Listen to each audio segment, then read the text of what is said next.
महाई ते हिक खलक हजू मैं पढ़ी क्यों है आदम तू गिन के मादी तक हर हिक मासूम पढ़ी क्यों नहीं ऐम नमाज ता सजदे विच मौला मजलूम मैं पढ़ी क्यों है भजते हुए उठदी कणते ज़ैनब कलसूम मैं पढ़ी क्यों है लगता है कुरान दावरी है हर सजते कीते सूली है नाई माफ नमाज नबिया ते तू केड़े बाग दी मूली है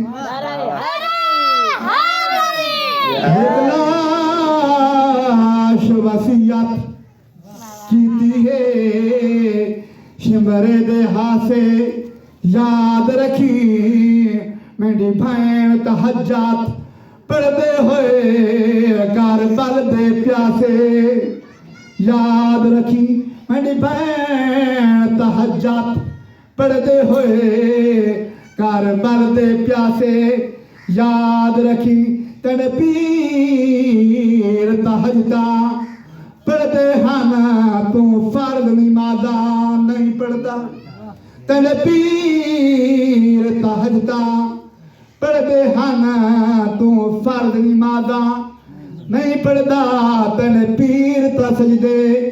विच मारे तू बोल मसीत च नहीं वड़दा नारा हैदरी जिवें तुसां बैठे हो मेरा दिल चाहता है मैं एक गल होर कीती मंजा रब जान कह जाए हालात ठीक है क्यों मजमे च कम